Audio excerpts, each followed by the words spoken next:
This place is practically my home now, so you better serve me well. When I got home, for some reason, my estranged mother-in-law was there, making an outrageous statement. What? Shocked by my mother-in-law's words, I blurted out in astonishment.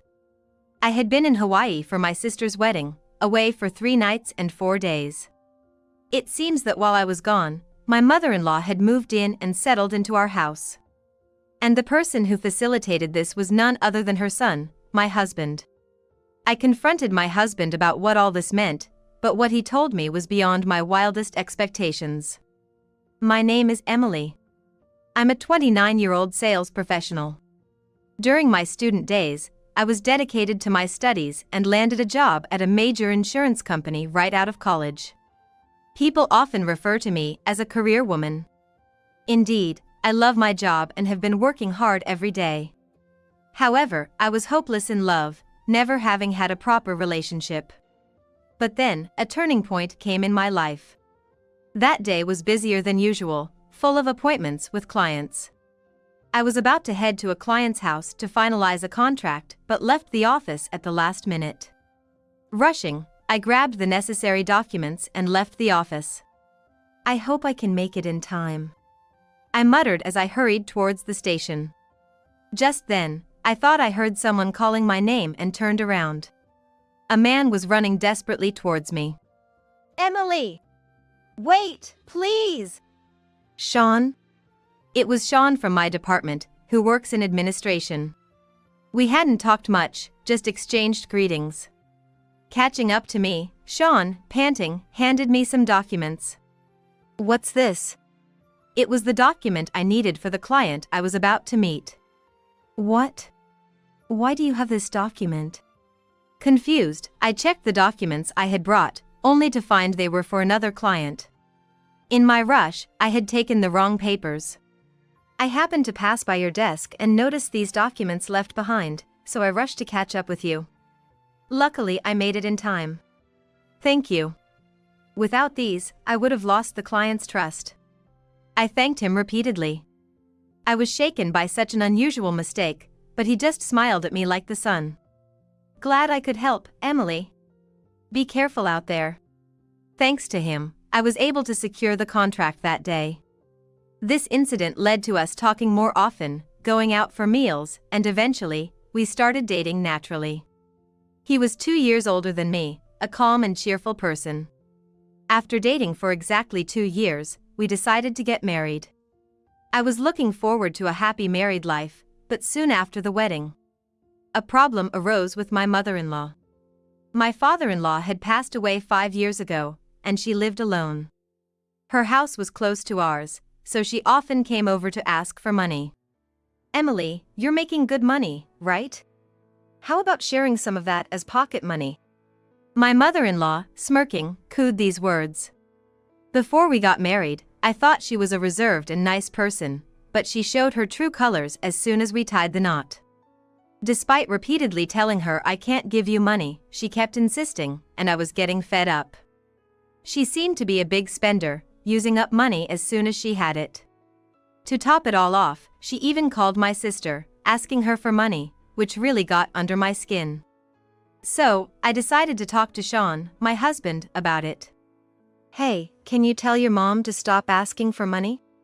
She's even calling my sister now. You said I shouldn't bother with her, but why should we have to put up with this? Please, tell your mom to stop. Eh? Oh, yeah. I'll talk to her next time. Sean's response was vague and he never actually talked to his mom about it. After we got married, I learned that Sean seemed to have a bit of a mama's boy streak. In his eyes, I was probably the bad one for speaking ill of his beloved mother. No matter how many times I brought it up, Sean would just say, "That's just how mom is. You don't have to give her any money. Just ignore her." He suggested that I just grin and bear it. As expected, he never really talked to his mom about stopping her behavior. On top of that, my mother-in-law constantly criticized the way I did household chores, which really annoyed me. Meanwhile, as she got older and her health declined, she began hinting at wanting to move in with Sean and me in our spacious house. Since she never outright said it, I avoided the topic. However, one day, Sean brought it up. Hey, Mom's getting older and feeling insecure, so she wants to live with us. I think it's a good idea. You're okay with that, right, Emily? Sean asked this with a smile, but I firmly rejected the idea. Live together? No way! I absolutely refuse. Sean didn't like my response and lashed out at me. What's with that attitude? Mom's just trying to be nice by saying she wants to live with us. Then let me ask you, what's in it for me? It's stressful enough dealing with her constant money demands and never-ending criticism of my housework. Even living apart is already taking a toll on me mentally. There's no way I can live with her 24/7. What do you mean, what's in it for me? We're family. Did you marry me just for the benefits? Our argument escalated into a shouting match and lasted for a while. In the end, neither of us budged, and our argument continued into the next day. In the midst of this, my sister's wedding in Hawaii was approaching, and I was busy preparing my dress and other things. My parents had passed away in a car accident 3 years ago, and since I'm estranged from other relatives. My sister, Katie, who's 3 years older than me, is the only blood relative I have. We've been close since we were kids, and I could tell her anything, even things I couldn't share with our parents. I was as happy as if it were my own wedding when I heard she was getting married and was really looking forward to her wedding. The wedding date was set before Sean and I got married, so I planned to attend alone. About 5 days into our argument, Sean unexpectedly apologized. Sorry, I went too far. If you don't want to live with Mom, we don't have to. Really? I was relieved by his words. Thank you. I'm sorry for being so assertive, too. No worries. By the way, your sister's wedding is coming up, right? You're gonna be in Hawaii for 3 nights and 4 days. Have a great time. I smiled back at Sean, beaming with joy. Thank you. I'll take lots of photos and videos. And so, we made up and spent the days leading up to my sister's wedding in a peaceful, happy mood. On the wedding day in Hawaii, the venue was beautiful, with a magnificent view of the pristine sea through large windows. My sister, Katie, looked stunning in her wedding dress, and her happy smile brought tears to my eyes several times. Katie's husband, Ken, was a reliable and wonderful person whom I had met several times. I felt at ease knowing she was in good hands with him. I wholeheartedly celebrated their union. After the wedding, having enjoyed my sightseeing, I returned to Japan after my 3-night, 4-day stay. I'm home! I called out as I opened the front door of my house. To my surprise, it was my mother-in-law who appeared. Welcome back, Emily. You're here? I was shocked, and she snorted in response. Here? This is practically my home now, so you better serve me well. What? Astonished by her words, I hurried to the living room, where, as expected, I found Sean lounging on the sofa. What's going on? Why is your mom here? You said we didn't have to live together. Making such a fuss as soon as you get back. I lied about not living together. I moved Mom's stuff in while you were in Hawaii, so we're all living together starting today. His casual declaration infuriated me. It seemed Sean had planned to sneakily move his mother in while I was away for my sister's wedding. So you tricked me? It's not tricking. Don't be so dramatic. This is a perfect chance for you to show some filial piety. After all, you don't have your real parents anymore, so why not make the most of this opportunity? His smirking response disgusted me. My mother-in-law chimed in, exactly. You should value your in-laws more. Start with giving me a massage. That's right, Emily. Make sure to massage Mom daily. And about Mom's room, the second floor will be hard for her to climb, so let's turn the first floor room into her room. Their presumptuous planning was too much for me, and I raised my voice. Stop joking around. This is horrible. Sean frowned and snapped at me. What's with that attitude? Like it or not, we're living together starting today. If you don't like it, leave." Stunned by his outburst, he added insultingly, "Well, your parents are gone, and you have nowhere else to go, do you?" Feeling my feelings for Sean drop to freezing, I made my decision. "Fine. Let's get a divorce. I'll handle everything." They both laughed loudly at this. "Try if you think you can. Do you even have the guts to divorce? You have nowhere to go." "But sure, I agree with the divorce. You're not even cute. Always acting so high and mighty just because you can do a bit of work." "Sean's right. You don't even give us an allowance, and you're so defiant. A daughter-in-law like you should just leave." Their verbal abuse continued, but I had already decided to part ways with them and kept silent. Taking advantage of my silence, the two of them continued to spew insults. However, I ignored them. Pulled out my phone and made a call to someone. The phone rang, and I waited for the other party to answer. "What are you doing? Who are you calling?" Sean asked curiously, but I began to speak as soon as my call was answered. "Hey, Katie?" Yes, I had called my sister, Katie. "Emily, thank you so much for coming to the wedding. Are you back home now?" "Yes, I'm back. The wedding was wonderful. Congratulations again. I called because I've made a decision and wanted to tell you right away since I've worried you so much." As I spoke, Sean and my mother-in-law watched with bated breath, wondering what was happening. "I've decided to divorce Sean. As for the house, it's too big for just me, and I have no plans to rebuild it. I'll take this opportunity to settle the house and land issue." I declared this confidently, leaving Sean and my mother-in-law stunned, exclaiming, "What?" My sister Katie was happy with my decision and said, "Let me know if there's anything I can do to help." I thanked her and hung up the phone. At that moment, Sean started yelling at me. "What are you doing, deciding all this by yourself? You plan to clear the land and the house? Don't joke around." "Yeah, right. After all, Sean is the legal owner of the land and the house, isn't he? You can't just decide something like this on your own." His mother's words made Sean falter, and he stammered, "Well, that is." Seeing their confused faces, I clarified firmly. "You seem to be mistaken, but I am the legal owner of this house and land." "What, really? But Sean said he was the owner."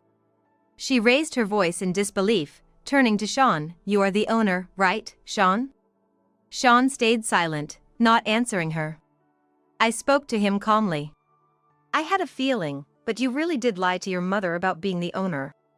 Why would you do that?" Sean burst out. "I was mad that you earn more than me. I couldn't get a loan for this house with my salary, so it ended up being in your name.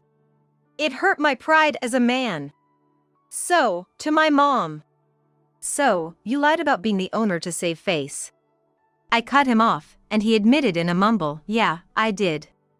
I just kept telling her that until I started believing it myself." Sean and I work at the same place, but our jobs and salaries are quite different. Me in sales and him in administration. I earn substantially more, thanks to my hard work and the support of my colleagues. But honestly, Sean's salary was so low it was hard to believe he worked at the same company. Yet, there were others in the same clerical jobs as Sean who were earning a decent wage. Sean would say, "Working in a clerical job doesn't mean anything. It's not worth it." He lacked motivation at work and was always waiting for instructions.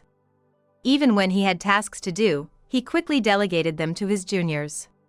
His personality was likable enough that he wasn't completely ostracized in the department, but it was clear he wasn't a welcome presence. Despite his disdain for clerical work and tendency to slack off, Sean had no desire to transfer to another department or find a job that paid better. People's salaries go up when they get promoted. Unlike sales where your salary can decrease if you don't produce results, clerical jobs are stable, he would nag at me. With such a salary gap, it wasn't possible to simply split our daily burdens in half. Consequently, I was the one covering most of the mortgage and living expenses. His mother thought Sean had built our house and often praised him, oblivious to the shocking truth that I was the one shouldering the financial burden. However, upon learning the truth, she turned to me, her face filled with panic, and asked desperately, "Hey, tell me the story you just told is a lie, right? What will happen to Sean and me if you're really going to sell the house and land? I've already vacated my old house thinking I was moving here." "I don't know. Sean and I are getting divorced, so we'll be strangers from now on. You two need to figure out your future on your own." As I said this coldly, Sean clung to me. "Hey, let's not get divorced. I was wrong earlier. I got carried away. I can't do without you, Emily. Divorce is definitely off the table." Realizing his uncertain future, he desperately clung to me as if seeing the crisis for the first time. I sighed deeply. "Do you think everything will be forgiven just because you apologize? I can't continue to be with you, Sean. I don't even want to see your face. I'm going to a hotel for now, but I'll proceed with selling the house and land." Hearing this, the two of them turned pale and trembled. "I can't move out immediately, so I'll give you some time. But if you continue to live here without doing anything, I'll eventually take you to court and evict you. You should start looking for a new place to live." Saying this, I left the house with my belongings. Wait. Sean and his mother tried to stop me, but of course, I ignored them. Even after that, Sean kept dragging out the divorce, but I had recorded all the verbal abuse from him and his mother. The divorce was easily granted during mediation. My biggest worry, that Sean and his mother wouldn't leave the house, turned out to be an unfounded concern. Perhaps it was because I had firmly declared I would evict them through a lawsuit, but as soon as the divorce was finalized, they fled as if running away. Thanks to this, I was able to demolish the house and turn the land into an empty lot. While I could have sold the house as is, it seemed in this area, more people were interested in building custom homes than buying existing ones. Selling just the land seemed more appealing, so despite some demolition costs, I decided it was more beneficial to have an empty lot. While the land was being cleared, Sean and his mother, having lost their place, apparently moved to public housing. I chose a new place to live, moved in, and at the same time, quit my job. The reason for quitting was because I couldn't stand to see Sean anymore and didn't want to continue working in the same place. Plus, my new home was quite far from the company. Now, I'm working hard at a new job. This new job is actually at a company run by my sister's husband, Ken. I had been discussing Sean and his mother with my sister, and out of sympathy, she had been advising me to get a divorce. Ken had always spoken highly of my work performance, and after my divorce and quitting my job, he invited me to work at his company. I was officially headhunted by Ken's firm, which, like my previous employer, dealt with insurance. It was essentially a competitor in the same industry. At the new company, I've been working hard and achieving great results. Feeling liberated after the divorce, I can focus on work without any reservations, making my days enjoyable. I'm so glad you joined our company, Emily. You're getting great feedback from customers and bringing in contracts one after another. You've exceeded our expectations. Thank you so much. Ken praised me for my work, so I became even more motivated and worked hard every day. Word of my reputation even reached my old company, which regretted losing a valuable employee and was scrambling to recover. In an industry prone to high turnover, my divorce and subsequent job change made people treat Sean like a pariah. His inability to work independently became apparent once he was isolated. He had relied on his charm and likability to seem productive, but without that, he was just a lackluster mid-level employee. As the tasks he could handle dwindled, so did his connections with colleagues. Unable to bear the cold treatment, Sean eventually quit. I heard from former coworkers that his job search was tough, and he and his mother were living frugally. His mother started working part-time, but being naturally lazy, she didn't understand the demands of working in society. She frequently skipped work without notice and was quickly fired. She called me once, begging for help. "Emily, please, help us. I can't stand this poor life anymore. Sean's always irritable and yells at me. Please, take him back or at least lend us some money. Her cries seemed forced. Probably just to gain sympathy. I refuse. Why should I help you? I replied coldly. Don't say that. We were family. Don't you feel sorry for an old woman like me? If getting back with Sean is too much, then at least give us some money. I won't get back with your son, nor will I give you money. Don't call me again. I firmly stated my piece and unilaterally ended the call. Immediately, I blocked my ex-mother-in-law's number. Of course, I had already set Sean's number to be blocked as well. Since we were divorced and the property division was settled, there was no need for me to contact either of them again. Finally, I felt relieved to have blocked those numbers, just to be safe. A year has passed since then, and I'm still working hard at Ken's company. I don't have a boyfriend, but I'm done with romance for now and am satisfied with my current way of life. My sister and I remain close and meet often. Recently, I found out she's pregnant, and I'm eagerly looking forward to the birth of a new member in our family. One day, while working in the area where I used to live with Sean, I saw a man in shabby clothes, with messy hair and a bushy beard, picking up cans under a bridge. Taking a closer look, I was shocked to realize it was Sean. Seeing his pitiable state, I couldn't help but stop in my tracks. I had heard from former coworkers that Sean's job search wasn't going well because he limited himself to clerical work. With his personality and inherent cheerfulness, he could have found other jobs even if they weren't in administration. Back when we were still a happy couple, I had even suggested he switch to a field where he could utilize his talents. It pained me to realize that my words had never resonated with him. But we are strangers now. His current situation is the result of choices Sean himself made. It's not my place to say anything, so I looked away and walked straight ahead. You collapsed? Like I care. Answer me immediately when I call you, you waste of space. My husband yelled at me without a hint of worry as I was being urgently transported to the hospital with our child in a dangerous state in my womb. Here we're starving, waiting for your awful dinner, and you're comfortably napping in the hospital. That's enough. I'm going to eat out with my parents, you make your own way home. I could feel my husband's fury through the phone, accusing me as if I had done something terribly wrong, making me shrink back in fear, thinking only of the child in my womb that I must protect. I tried to speak, but a sound from the phone stopped me from continuing. I am a housewife, currently pregnant. Previously, I worked as a cosmetics salesperson. I loved my job and took pride in it. I had many loyal customers who specifically asked for me, and I made decent sales, often being recognized within the company. The certificates and mementos I received are still carefully stored in my room, and I look back at them occasionally for a boost of morale. I met my husband at a mixer organized by a colleague, and we dated before getting married. Right after we married, I found out I was pregnant, and I wanted to use the maternity leave system to keep working. However, because there was a risk of miscarriage if I continued working, I had no choice but to quit. I honestly had reservations about leaving my job. But I resolved to do my best to support our family from now on. While I rejoice at our baby's growth with each hospital checkup, there are many days when my body doesn't move as I want it to due to the pregnancy, which frustrates me. It can't be helped, that's how pregnancy is.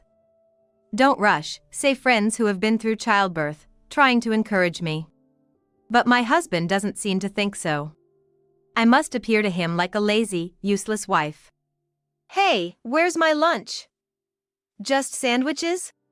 I'm sorry, I couldn't stand the smell of side dishes. I could only manage to make sandwiches.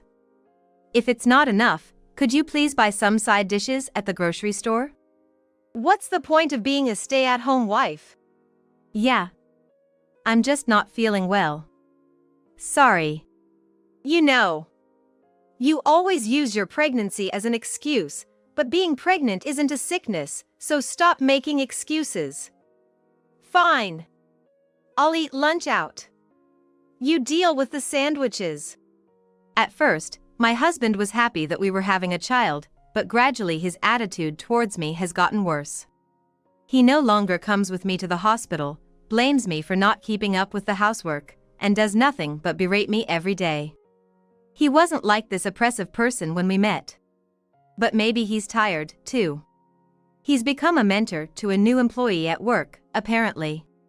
He's been so busy, so probably, his lack of patience has made him rough towards me. By the time this child is born, hopefully, his busy period will have settled down, and we can live happily as a family. It's going to be okay, it's going to be okay. I rub my slowly growing belly and reassure myself. Struggling with a body and a life that won't cooperate. I encourage myself and do the best I can, but my relationship with my husband doesn't improve. On top of that, my parents-in-law have started dropping by unannounced lately, and it's become a real source of stress. How can our son live in such a dirty place? What will you do when the baby arrives? How are you going to manage the hygiene? Right, honey? Yes, it is worrisome indeed. I'm sorry. After all the trouble we went to come here because we're worried, don't you have any hospitality? Alcohol. And prepare some carpaccios or something nice to eat. Come on, hurry up. I haven't prepared anything at home. If you had called, I would have prepared something. Enough with the excuses. Just go buy something and get it ready. Hey, why did you marry such a girl? I really wonder why I messed up choosing a wife. Hurry up and go. And with that, I felt the chilly air around me as I left for the store, heavily pregnant. This wasn't the first or second time. Every time the parents-in-law come, they criticize everything from cleaning to cooking, and my husband joins in. Even when I do everything I can, he never defends me, just adds more criticism. As I was struggling with my physical discomfort, I managed to pick up the items requested by the parents-in-law at the grocery store, and just as I tried to lift the bags, my vision went white and I lost consciousness. When I woke up, I was met with a stark white ceiling. There was an 4-needle in my arm. As my consciousness slowly cleared, a nurse noticed and called a doctor, who explained I had collapsed from overwork and had been brought to the hospital by ambulance. I was relieved to hear the baby was safe. However, I was strongly advised to stay in the hospital for a few days to rest. They said to contact my family later, and when I checked my phone, there were several missed calls from my husband. He must have been worried about me not returning from the store. After the 4 was finished, I moved to a space where I could make phone calls and dialed my husband. But the voice that answered after a few rings was full of anger. Who do you think you are, ignoring my calls, you good for nothing? I flinched at those words. I'm sorry, I collapsed at the grocery store and was brought to the hospital by ambulance. They put me on an 4 and said I should be observed for a few days. You collapsed? Like I care. Answer me immediately when I call you, you slowpoke. Stop it with the harsh words. It's bad for the baby's prenatal education. I was met with my husband's verbal abuse over the phone. He seemed quite upset that I hadn't answered despite his multiple calls. Not wanting our baby to hear such awful words, I instinctively cut him off. Here we're starving, waiting for your awful dinner, and you're comfortably napping in the hospital. That's enough. I'm going to eat out with my parents, you make your own way home. Even knowing I had been taken to the hospital, my husband yelled at me without any concern or care. I could feel my husband's fury through the phone. I cringed in fear, not wanting my unborn child to hear such filthy words, and instinctively covered my ears. Then, before I could speak, the call abruptly ended. Not that I was expecting anything, but I felt disheartened by my husband's reaction and returned to my hospital room. As soon as I entered the room, tears started to fall, one after another. Once they started, they flowed uncontrollably. As I covered my face, a calm and kind voice asked, "Are you okay?" I looked up to see the face of a woman. A face I could never forget. The woman offering me a towel was a customer I had become close to when I worked as a salesperson. Claire. Yes, it's me, Chloe.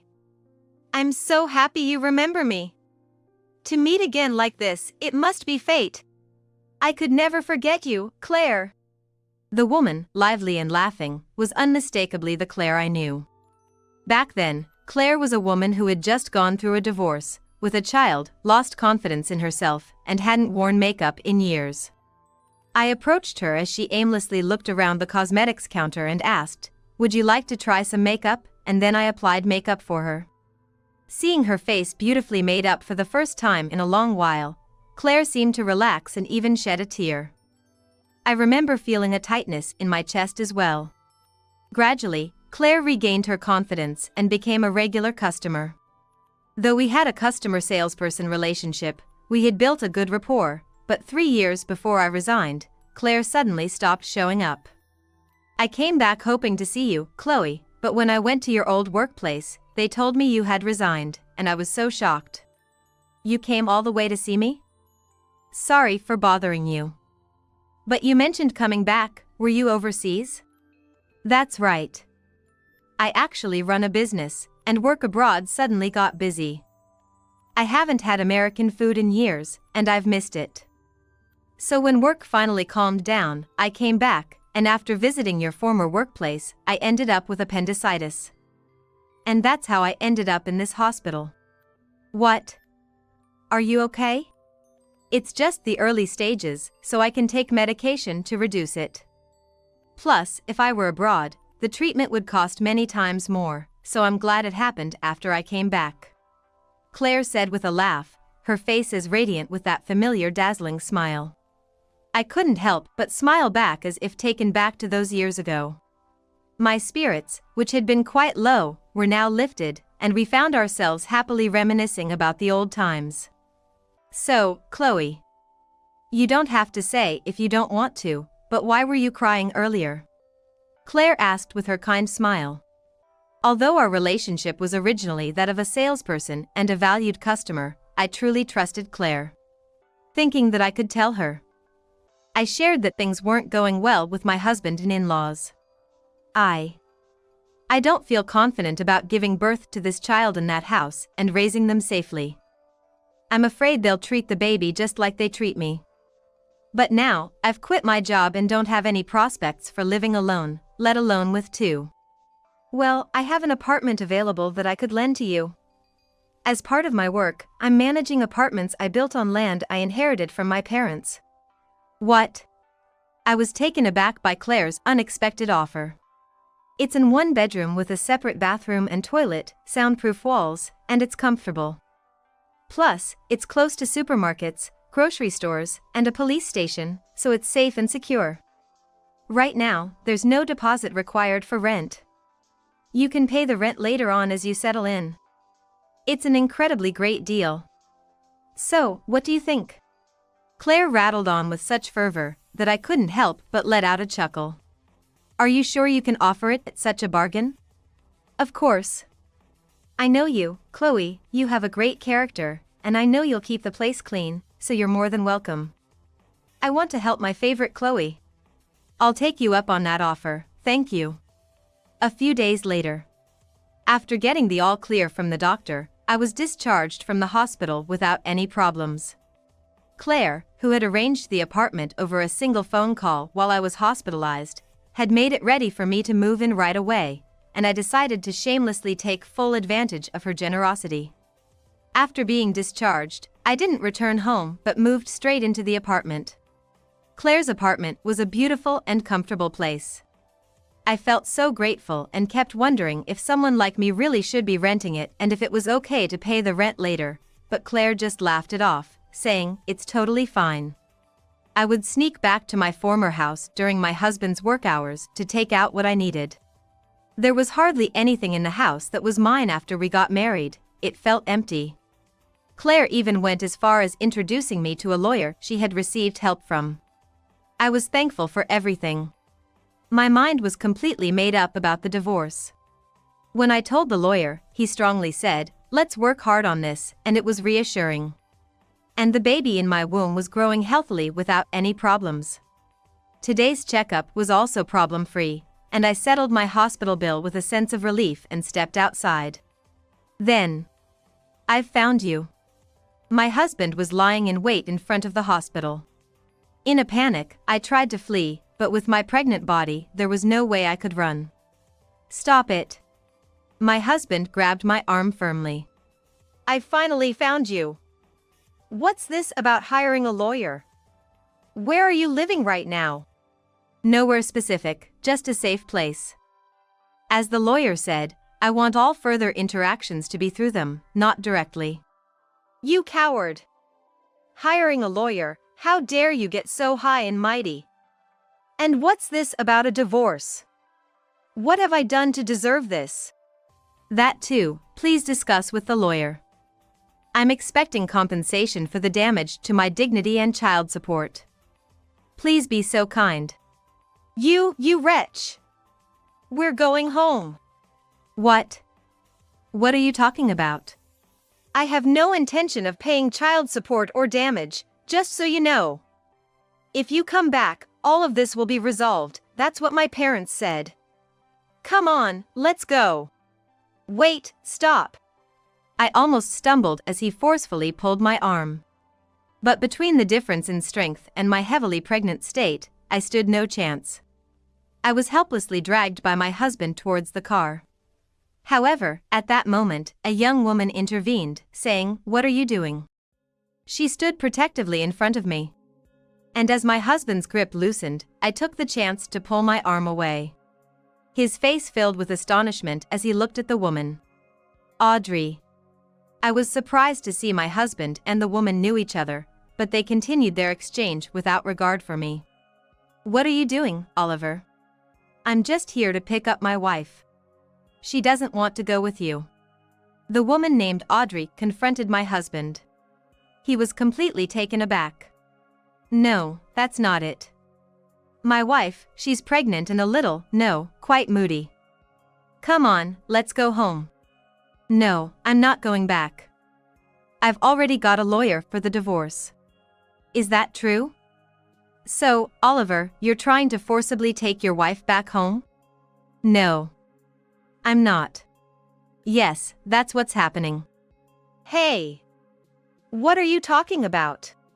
My firm statement made my husband's eyes widen with anger, but the woman's expression grew even sterner. "You can't force even your wife to do anything. Should I call the police?" "I'm going home, today." My husband seemed intimidated by the word police and glared at me as he left. Suddenly feeling tense, my body relaxed and my legs began to wobble.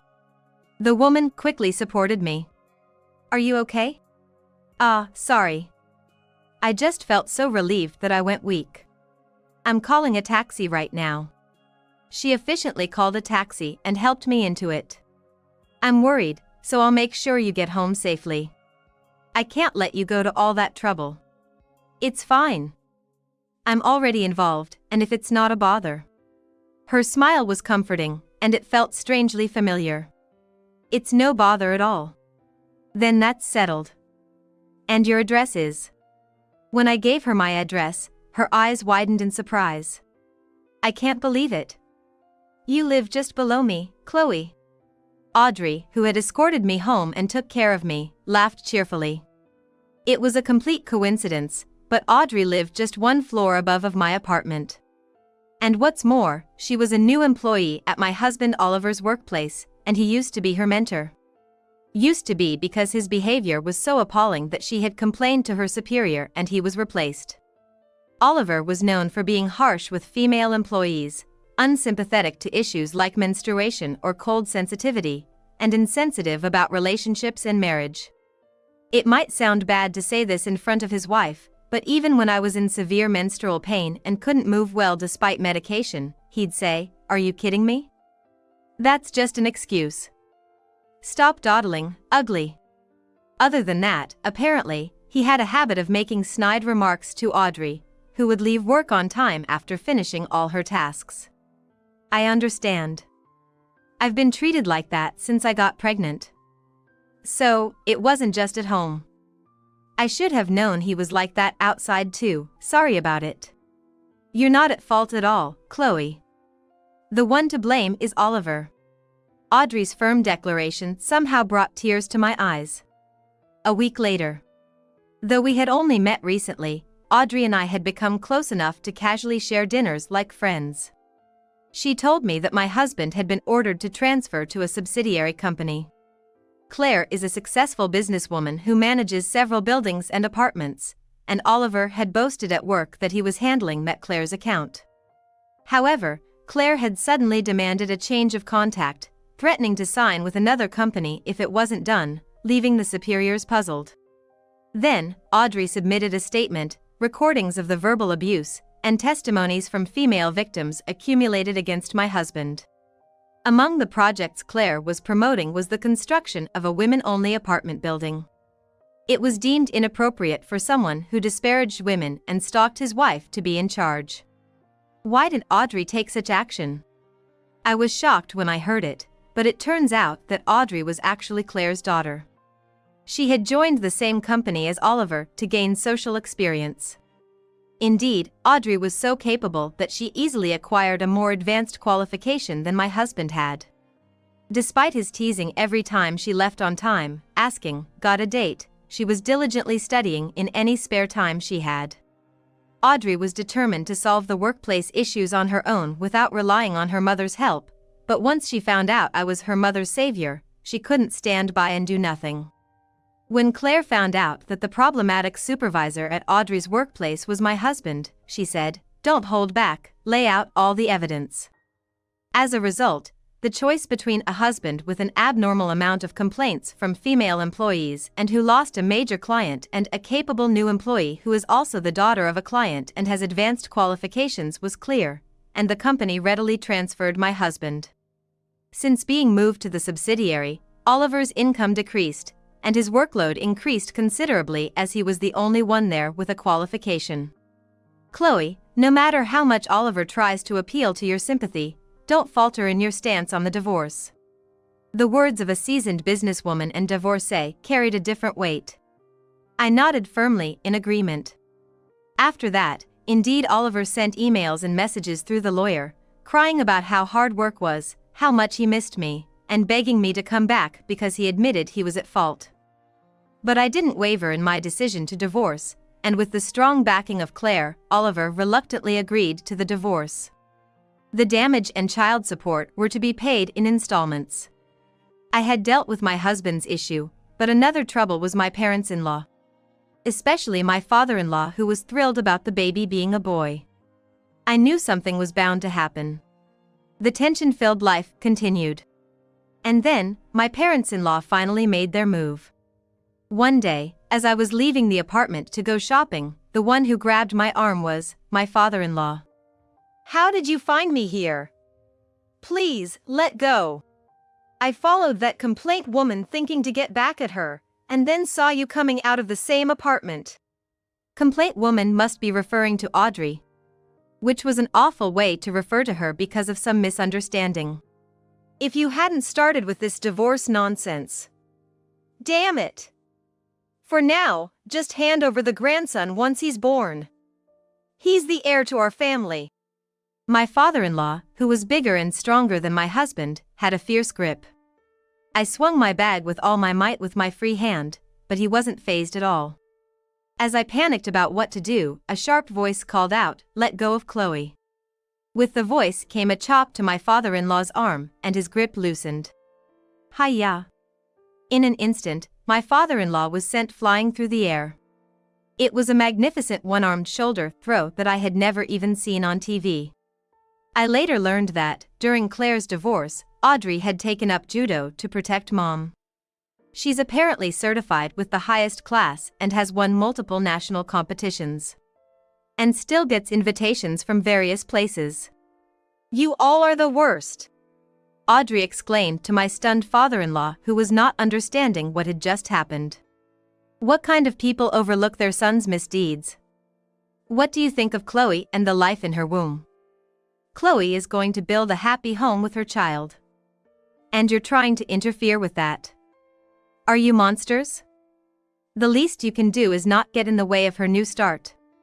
As Audrey finished saying in disgust, I could hear sirens in the distance. She must have called for help before coming to my aid. Unbeknownst to me, my mother-in-law had been waiting in the car as the driver. Both parents-in-law were taken away by the police. My mother-in-law, perhaps contemplating her actions, kept her face down the entire time.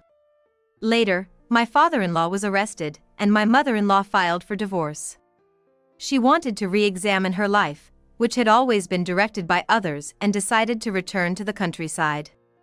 Oliver pleaded with his mother, saying he wanted to go with her and that he didn't want to work overtime anymore, but she resolutely shook off his hand. My mother-in-law asked the lawyer to tell me she was sorry and left an envelope with some money before leaving. That's what Claire told me. People sometimes don't know what to do after they divorce their husband. Is that how it is? Yes, that's what the experienced say. Claire said, handing me an envelope filled with money. I wonder why she entrusted the lawyer with this money. It must be an apology for what has happened so far, Chloe, and to help with your son's future. Don't hesitate to take it and use it. I had never expected support from my mother-in-law, who had been complicit in many ways. I can't forgive everything that happened, but I hope she takes her time to regain her own life. After the divorce was finalized, I safely gave birth to a boy. And then, my mother-in-law seems to be living in the countryside. I don't know the details because she's on her own, but she probably refused to live with Oliver. After my father-in-law was released, he found the house in his wife's name had been demolished and he frantically moved in with Oliver. There was a fierce argument about supporting and not supporting, which led to the police being called. As a result, Oliver's reputation at his company worsened, and he resigned voluntarily. Where he went after that is unknown, but child support is still paid without fail. Probably Claire and the lawyer know of Oliver's whereabouts.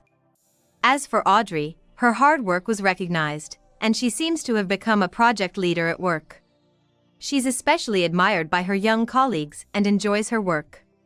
Claire's projects, women-only properties and properties for foreigners wanting to settle in the US, are progressing well. As for me, once my son is old enough to be left with someone else, I plan to return to work. A high-end cosmetics store is set to open in one of the buildings Claire manages, and I've been invited to be part of the opening staff. Claire, I don't know how to return this favor, thank you for everything. Even after all problems were resolved, Claire continued to take care of me and doted on my son as if he were her own grandchild. Audrey also visits often when she has the time. Compared to the favor you did for me, Chloe, I haven't done anything significant. Thanks to you doing my makeup, I gained confidence in myself. I'm just repaying a favor to my benefactor. I still owe you more than enough. Oh, I can't wait for Chloe to return to work. Your magic touch makes everyone happy. Do my makeup again, okay? Of course, I will. I nodded, my eyes brimming with tears, as Claire laughed brightly. For my son and all my benefactors, I resolved to become as strong as them and protect my son. My name's Emily, a regular 26-year-old office worker. I'm average in looks, intelligence, and personality, with maybe a bit of a strong will if anything. That's how I introduced myself as the group date began. It was organized by some women from the department next to mine, with guys from a slightly larger company than ours. It was supposed to be 4-on-4, but I was invited to even out the numbers when someone dropped out. I'm not stunningly beautiful, but not ugly enough to kill the mood either. Just good enough at reading the room for a group date. I'm single right now and didn't really expect to find someone special here. The venue was a casual Italian restaurant, so I joined with my appetite as the priority. As soon as the date started, it was clear that the other 3 women were targeting 2 guys who were tall and somewhat resembled Korean pop stars. The other 2 men were a plain-looking guy with glasses and a big, muscular guy. The muscular man sitting in front of me introduced himself as Ryan. I could tell from his well-developed pectorals and biceps, even under his shirt, and his thick beard. He was totally my type. You see? I've always liked strong, muscular men, not the slender, handsome types. Like rugby players, for example. Perfect. He doesn't have to ride on a white horse. In fact, I'd prefer a man who could carry the horse himself. That's also why I'm often invited to these dates.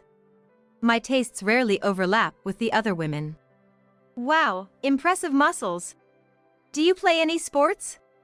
I started the conversation. I used to play rugby in college.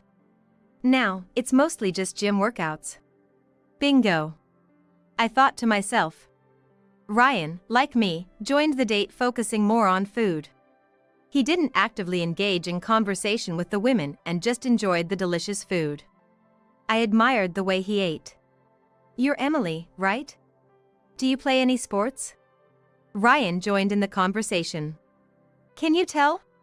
I'm also into working out. Ah, I thought so. You're in great shape. Oops, that's probably not the right way to say it.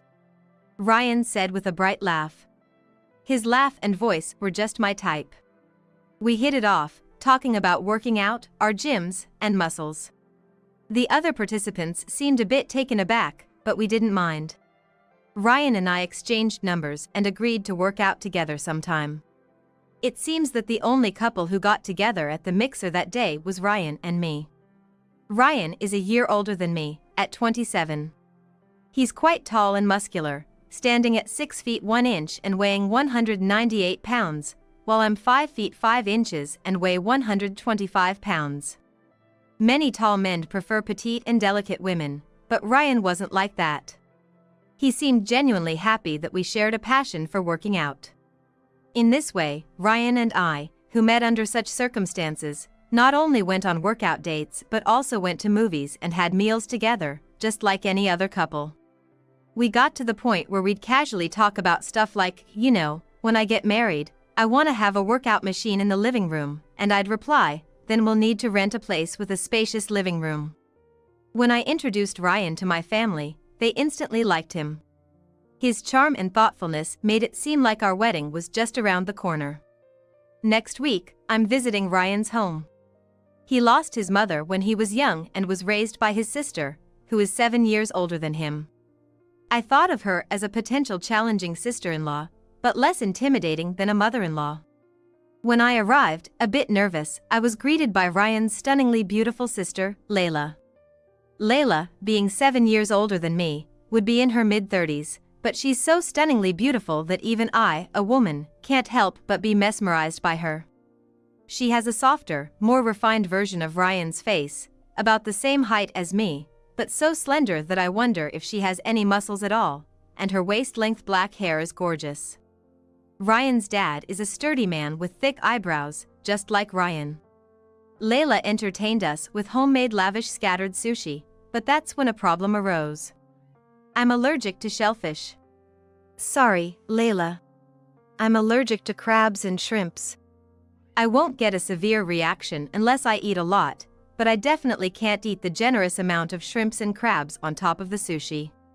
Huh? Didn't I tell you, sis? Ryan knew about my allergy since we've had several dining dates. Nope, I didn't hear about it. Sorry, Emily. It's okay. Ryan, can you take these crabs and shrimps? When I said that, Ryan replied with an enthusiastic "Oh." Gladly, and picked the crabs and shrimps from my dish with chopsticks, transferring them to his own. At that moment, I felt Layla's gaze intensify, but I didn't pay much attention to it.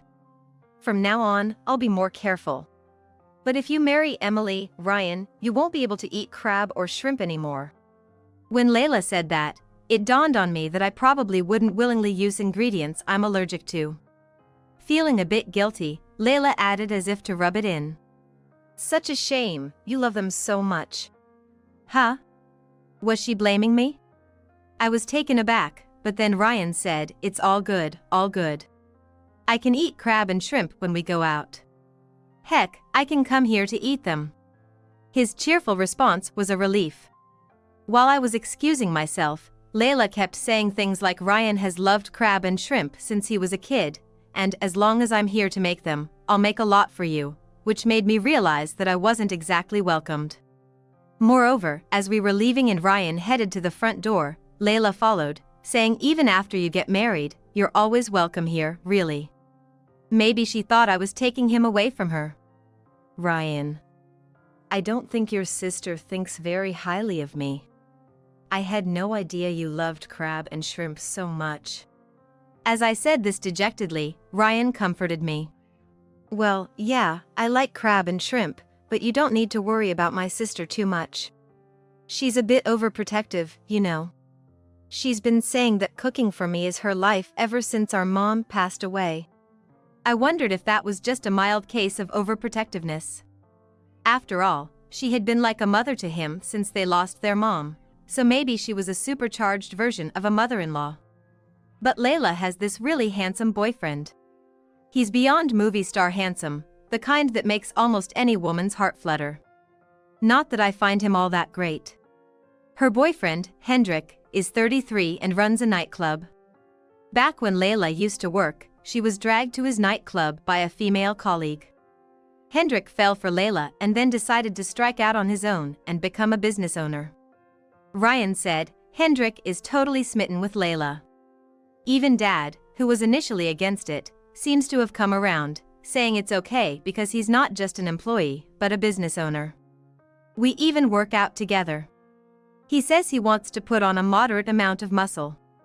Layla, Hendrik, Ryan, and I have had dinner together before.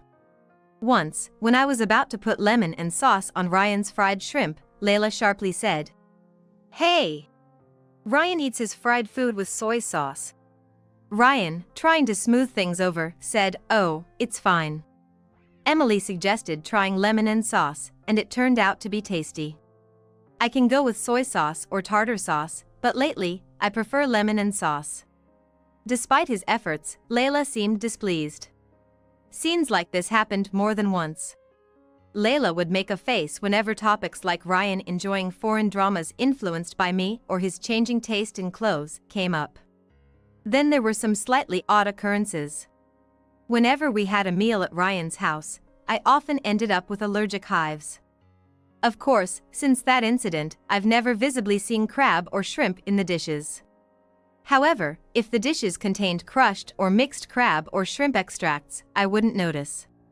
Thinking this couldn't be a coincidence, I offered to help with the cooking, given that I'm more than just a guest, but Layla stubbornly refused. Then, Emily, you can help with the dishes, she said, but she hovered so close that I couldn't check anything. So, casually, I mentioned, I got hives again after dining here the other day, to which she replied, That's strange. I didn't use any crab or shrimp. Emily, do you have other allergies? Her tone almost made it sound like it was my fault.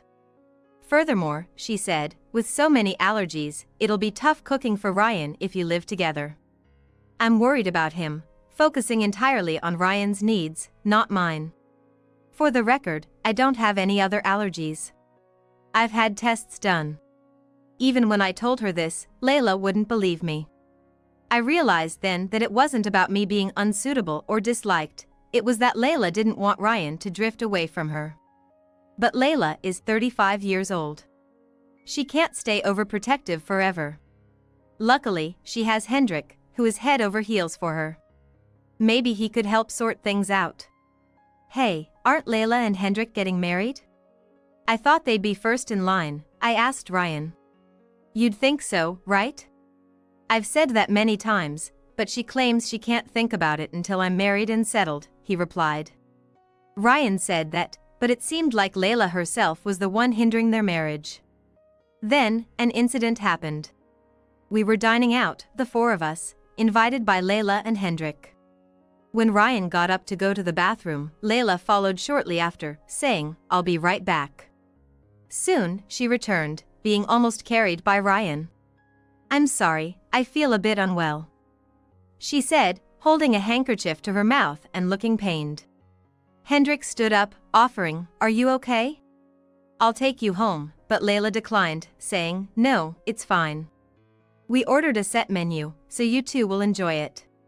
Ryan will take me home, and left with Ryan. Left behind, Hendrik and I felt a bit awkward, but the French course meal was waiting.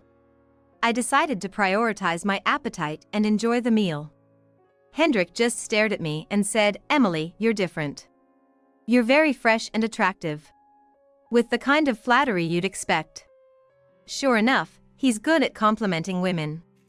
I was impressed. But that wasn't all. To my surprise, Hendrik lightly held my hand and whispered in my ear, "Hey, how about we have some fun together?" No, no, no. What's he thinking, especially after his girlfriend, who's sick, just went home? Isn't he totally into his sister, Layla? So what if he's super handsome? Does he think anyone would fall for being gazed at and having their hand held like this? All these thoughts raced through my mind at lightning speed. Come on. Even as a joke, stop it. Layla would get mad if she knew, right? I tried to brush it off, but Hendrik's response was unexpected. He gave a meaningful smile and said, "She won't get mad. I have zero interest in handsome men, just so you know." I made my rejection clear. Hendrik then said, "I see. That's interesting, Emily," and laughed, not seeming offended at all. I shook off Hendrik's offer to take me home and quickly headed to the station to call Ryan. I really wanted to see Ryan. "What's up? Why call me out here?" I called Ryan to a karaoke box near the station. It was the only place I could think of where we could be alone. "Sorry." "Oh, how's Layla feeling?" To be honest, I wasn't really worried. She perked right up as soon as she got home. Such a drama queen. We missed out on eating that rare French meal. As Ryan sighed, I dropped a bombshell. "I got asked out by Hendrik after you left." Ryan's face turned serious as he said, "What? Why?" "But Hendrik is so into Layla." "Right.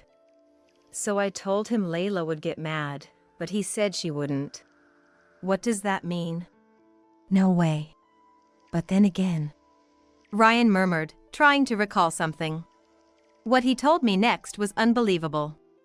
He dated several women, but they all dumped him after meeting Layla. They all said they found someone else. "I've seen those ex-girlfriends walking arm in arm with a guy who looks a lot like Hendrik. I thought it was just someone who looked similar." I was horrified. Was Hendrik being asked by Layla to break up Ryan's relationships by seducing his girlfriends? This was no laughing matter. I never mentioned it to Ryan, but I told him clearly now.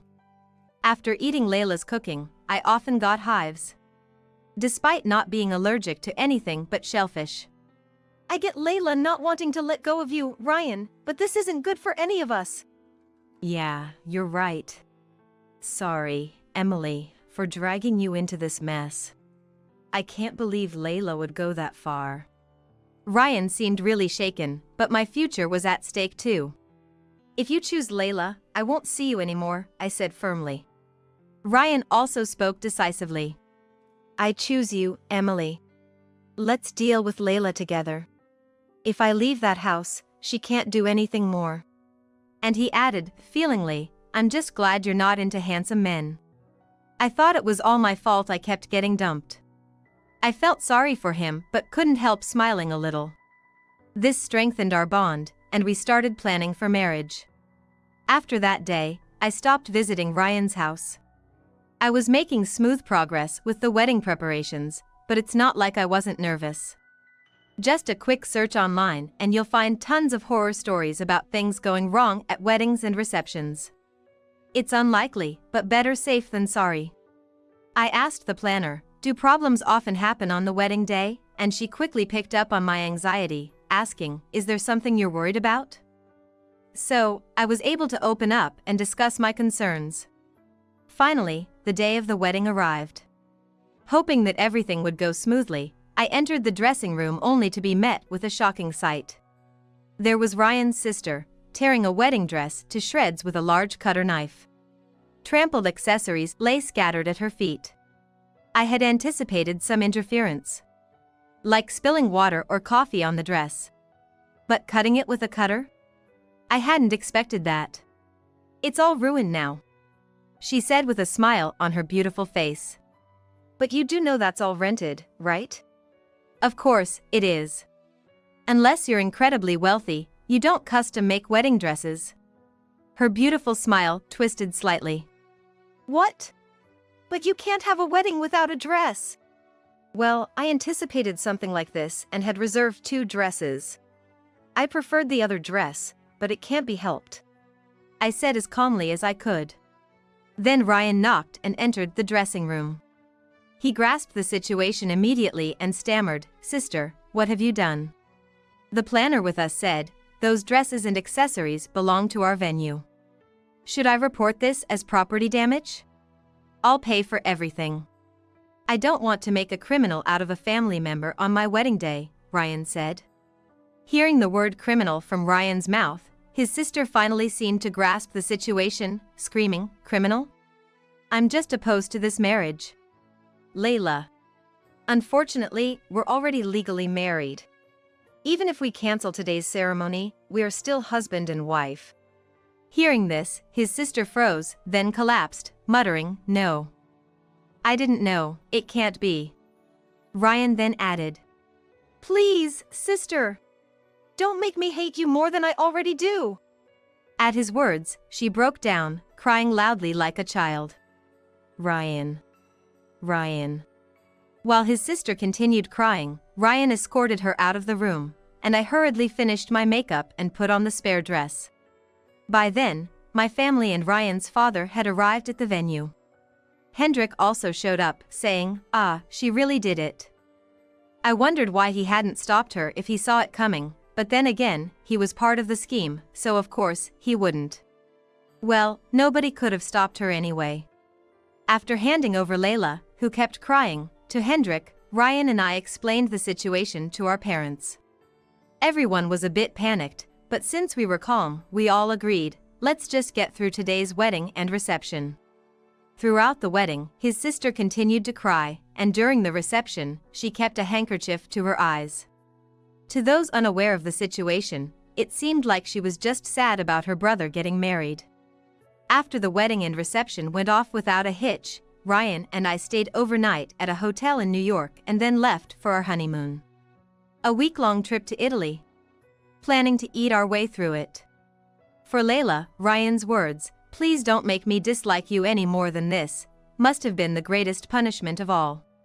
3 months later, Hendrik showed up at our new home, holding a large bouquet of flowers. Ryan hadn't been home since moving out. He hadn't met his sister since then. She had called occasionally, but he coldly dismissed her. Still, Ryan seemed concerned and asked Hendrik about his sister-in-law's condition, to which he received an unexpected reply. "Yeah, I've been thinking about breaking up." "What?" Hendrik was so deeply in love that he did such a thing at her request? As I was surprised, he said, "She's become like an empty shell since then. She's not the girl I fell for anymore." I loved how she was so passionate and tried hard for Ryan. It was a somewhat understandable yet confusing reason. But I wanted Hendrik to stay by her side. If he didn't, who knows when she might cause us trouble again. "So, why don't you get married and have kids? If a boy who looks like Ryan is born, she'll probably get obsessed and try hard again." I admit, I can be quite a nasty woman. Totally calculating. But I absolutely want to protect my current life. Because right now, I'm pregnant, and if the child born resembles Ryan, I can't shake off this anxiety. Hendrik, surprisingly upbeat, responded to my rash suggestion, "Oh. I hadn't thought of that. I've never considered marriage before, but I'll think about it. Thanks." And just like that, a month later, they registered their marriage. His enthusiasm and decisiveness are extraordinary. The boy who came to Ryan and me looked just like me. Maybe Layla won't pay him any mind, I thought. I never liked kids much, but my own child is exceptionally cute. Now I can somewhat understand why his sister was so fixated on Ryan. "Emily, don't become like my sister," Ryan said with a slightly sad and complex expression. As for his sister and her husband, they quickly got pregnant and had a baby as planned. The baby, born to a stunningly beautiful couple, Hendrik and Layla, wasn't a boy resembling Ryan but a precious little girl. Unexpectedly, it was Hendrik who became utterly smitten with his daughter. He sends us pictures of her, growing cuter by the day, without us asking. Their little angel, who just turned 1, is becoming more adorable. In contrast, our mischievous 2-year-old son is like a little monster, but that's what makes him so lovable. Hendrik often says things like, "I'm never letting her get married. If she gets a boyfriend, I'll do whatever it takes to drive him away." In a way, they're a couple cut from the same cloth. So, it seems like they constantly argue about their daughter, but frankly, it's none of my business. I do wonder why all the photos he sends are only of his daughter and not a family portrait, but again, that's not my concern. Because in 2 months, I'm due to give birth. Twins.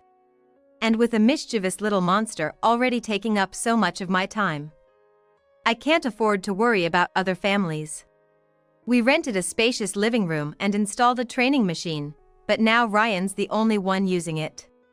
I plan to use it to get rid of my post-pregnancy weight, but I often find it covered with laundry.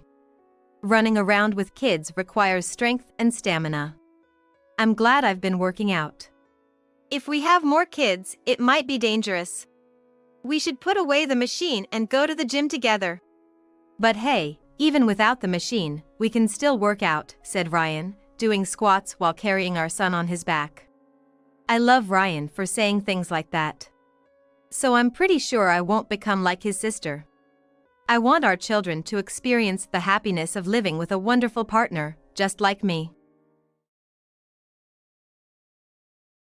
I sold the house for $400,000, so I'm gonna take my mistress and go on a trip. I was taken aback by Michael's inappropriately cheerful voice and blurted out, "What?" He's calling from the hospital, saying he sold the house for $400,000? What the heck is that about? That's the deer house I inherited from my dad. And to boldly announce he has a mistress, that's sheer madness. What do you mean you sold the house? What's gonna happen to Sarah? When I mentioned my daughter's name, Michael just scoffed and said, "I don't care. She's been getting on my nerves, acting all high and mighty. Of course, I'm leaving her behind." What a thing to say about his daughter. I was so angry and shocked at the news of him selling the house and running off with his mistress that I thought I might lose my mind. I've got to somehow stop Michael. He can't just sell the house and hand it over that fast. I've got to do something. My name is Emily Johnson. I'm a 39-year-old homemaker. I wish I could say that I live a contented life with my husband Michael, who's a year older than me, and our 9-year-old daughter Sarah, but the truth is, things with Michael are far from harmonious. Since we got married, Michael's personality has gradually warped, and I've suspected for about a year now that he might be cheating. I don't have any proof, so I haven't been able to do anything, but Michael doesn't seem to try very hard to hide his infidelity.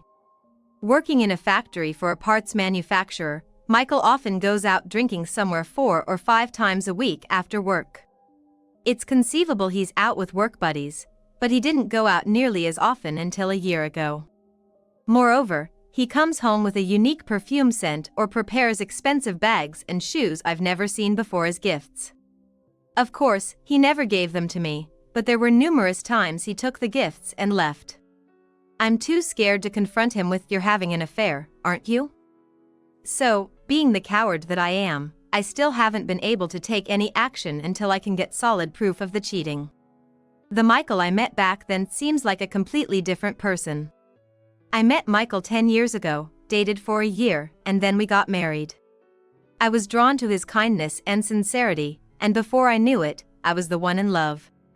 He proposed on our 1-year anniversary, we got married, and soon after, Sarah was born. To an outsider, it must have looked like a very happy marriage. And yet, I can't help but wonder how things ended up like this. It all started around the time Sarah turned 1. When Sarah became more active, rummaging through the house, parenting became even more challenging. As a full-time homemaker, I took care of Sarah all day, but sometimes I couldn't manage alone and started asking Michael to help with baths and meals after he finished work. At first, Michael, perhaps because he was conscious of his role as a father, cooperated with the childcare as I asked, but as it became a daily routine, he gradually seemed to resent it and stopped trying to be involved in parenting. I've been thinking, this is your job, right? You're a stay-at-home mom, so you should be able to handle the parenting on your own. Why does a tired man like me have to help out after work? Michael exploded with complaints, threw those harsh words at me, and left me and Sarah in the living room as he went straight to the bedroom alone. While I was dealing with Sarah's tantrums during her aita period, struggling just to get her into pajamas without a meltdown, Michael's earlier words were still painfully lodged in my chest. After that, Michael completely withdrew from any interaction with Sarah. Even when she would ask him to play with her on his days off, saying, "Dad, let's play," he would respond without looking up from his horse racing magazine, "Playing is your mom's job. I'm busy." He never took Sarah's feelings into account. Whenever Sarah would cry out, Michael would harshly scold, "Hey, don't cry over something like this. What kind of parenting is Emily doing? To think a stay-at-home mom can't handle childcare, that's just incompetent," glaring at both Sarah and me in turn. I didn't want Sarah to hear Michael's verbal abuse, so we would retreat to our room and end up playing just the two of us. There were moments when I longed to indulge in my hobbies like reading or watching movies. But when you're living with Sarah around the clock, there's hardly any time for yourself. And yet, Michael gets to enjoy his horse racing hobby, and I'm the one who gets the brunt of his verbal abuse. It's so unfair. But I couldn't complain because our household depended on Michael's income. Without him, I wouldn't be able to feed Sarah on my own. I was also angry at myself for being so helpless. So that's how it was, with Michael disinterested in parenting and living as he pleased. 8 years have passed since then. And Sarah is now 9. Michael's abusive language has never stopped, and the kind Michael I knew before our marriage is nowhere to be found. I lived with Michael, trying not to provoke him, simply to provide for Sarah. "Mom, you're so good at drawing, you should do it as a job." One day, while Sarah and I were drawing together, she suddenly suggested that idea. "A job in drawing?" "Yeah. Because I think your drawings are really kind and wonderful," she replied, laughing cheerfully as she looked at the animal illustrations I had drawn. I've always loved drawing, and at one point I even aspired to be a cartoonist. I realized halfway that it wasn't going to work out and gave up, but I still draw illustrations as a hobby. "I always show your drawings to my friends, Hannah and Natalie, and they're amazed. They always say how lucky they are to have a mom who can draw such wonderful pictures." Despite her father Michael's cantankerous nature, Sarah has grown up to be honest and straightforward. Her sunny disposition is the complete opposite of my more introverted personality. It seems like she has a lot of friends at school and is even a favorite of her teacher. When Sarah complimented my drawings, it filled me with such pride. Knowing that Sarah has been paying attention to me also gave me a boost of confidence. "Thank you. That makes me happy," I said, and Sarah smiled like a blooming flower. As long as Sarah can smile, I feel like I can keep going with this life. That's what I quietly thought to myself. That night, as usual, Michael came home drunk, stumbling into the living room and collapsing as soon as he arrived. He was completely drunk. Michael's drinking has been getting out of hand lately, and it's becoming quite worrying. Sighing, I peeled the jacket off his slumped body and checked his pockets. "Huh? What's this?" From a pocket that usually only held keys, a piece of paper fell out, and I scrutinized it closely. It was clearly a receipt from a motel. This is definitely incriminating. I had only been suspecting infidelity in a vague sense until now, but here was the physical evidence. While trying to still the commotion in my heart, I quietly tucked the receipt away on a shelf. And then I began to ponder how to confront Michael. The next morning, still not fully sober, Michael left the house. After Sarah had gone to school, I busied myself with the usual household chores, but I couldn't get the receipt from yesterday out of my mind. I had had my suspicions about Michael's infidelity, and it was my choice not to confront him without evidence. But with concrete evidence now in hand, it's hard to just look the other way and keep up the facade of a masked couple. I wanted to get him to admit to his affair and apologize within a week, or even a few days. But how?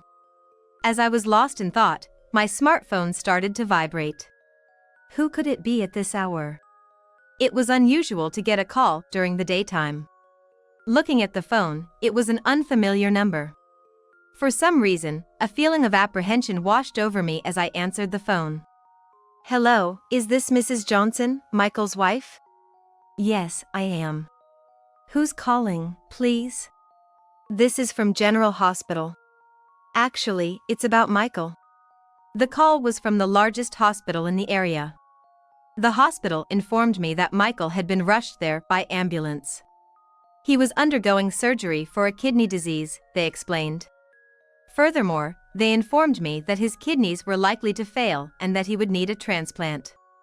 Overwhelmed by the sudden news, I was asked by the doctor, "Are you all right?" "Yes, but a kidney transplant is possible, right?" "Yes, if we find a compatible donor quickly, we can perform the transplant." "Oh." Being told suddenly that Michael needed a kidney transplant due to illness left my mind in a tangle, but the doctor continued to explain the details of the transplant surgery. "Anyway, we will start by checking the compatibility of the candidates, so please cooperate with us." I only half understood what was being said, but it was clear that Michael was seriously ill. As much as he had mocked me or been unfaithful, I didn't wish for him to lose his life. If possible, I wanted him to be saved. That night, I spent the whole time thinking about Michael's transplant surgery. Weeks passed, and we found out the results of the potential kidney transplant candidates within the family. Astonishingly, I turned out to be the best match. Michael's parents were alive but in poor health, and thus not suitable for the surgery. Since Michael was an only child, and I was the healthiest and had the same blood type, it turned out that I was the most suitable donor. If asked whether I had any hesitations, it would be a lie to say I didn't. However, nothing could replace the value of Michael's life. With that in mind, I decided to go through with being the donor for Michael's kidney transplant. When I explained Michael's medical condition and our upcoming transplant surgery to Sarah, she said, "Got it. Do your best," and sent me off with her blessing. While I was hospitalized, Sarah stayed with my in-laws. Despite their poor health, they were well enough to stay at home without much trouble. Sarah was happy to go to her grandparents' house because she got along well with them. This should be fine for a while, I thought to myself, relieved that Sarah was such a good and understanding child. With that reassurance, I faced the transplant surgery. A week later, after signing the consent forms and undergoing the necessary health checks, I donated a kidney to Michael. The surgery was over more quickly than I'd expected, and I was hospitalized for about a week, while Michael stayed for 10 days. Thankfully, there were no complications, and the recovery went smoothly. Then, the day before I was due to be discharged, I got another call on my phone. When I answered the phone, wondering who it could be this time, a familiar voice said, "It's me," and I felt a shiver run down my spine. The caller was none other than Michael. Thinking I might be thanked for becoming a donor, I asked the following question. "It's been a while. How are you feeling after the surgery?" I fully expected him to say something like, "I'm feeling better thanks to you, Emily." "Thank you." However, the words that came from the other end of the phone were completely unexpected. "It's about our house," Michael said, pausing for a breath. I was taken aback by the sudden shift to talking about the house. "I sold the house for $400,000, so I'm gonna take my mistress and go on a trip." I was taken aback by Michael's inappropriately cheerful voice and blurted out, "What? He's calling from the hospital, saying he sold the house for $400,000?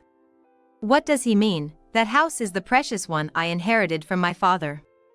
And to brazenly declare he has a mistress, that's just insane." "What do you mean you sold the house? What's gonna happen to Sarah?"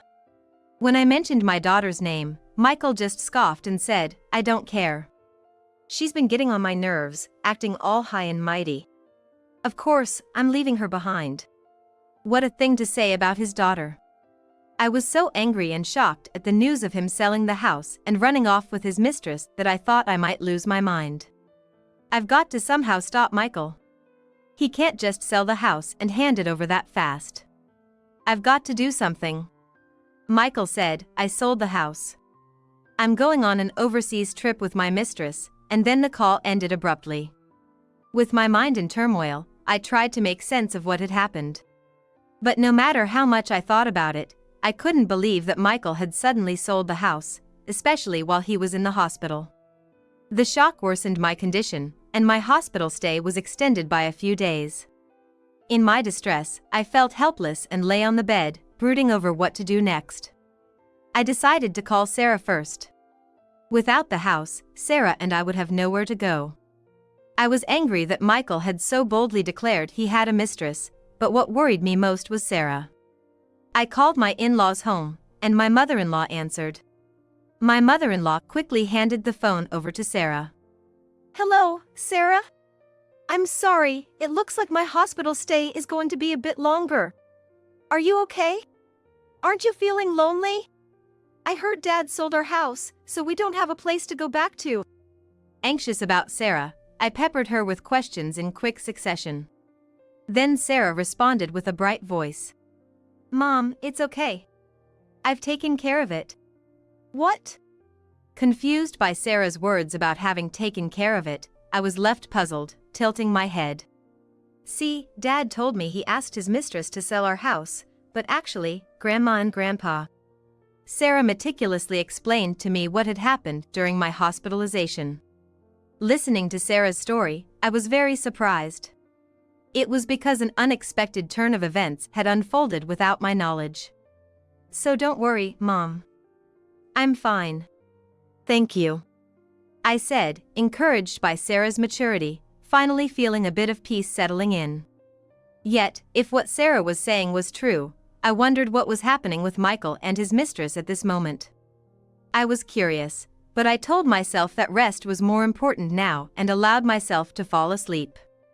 3 days later, having recovered, I was discharged from the hospital and headed to my in-laws' house. Mom, welcome back. Sarah came running over with a happy look on her face. Behind her, my mother-in-law was smiling gently, saying, "That's wonderful. And Michael, that man, has really done something unbelievable. Emily, I'm sorry," my father-in-law said, looking grim as he apologized to me. I wondered how Michael could turn out so twisted when he had such wonderful parents. No, it's my fault for not speaking up sooner. Well, Emily, there's something we need to tell you.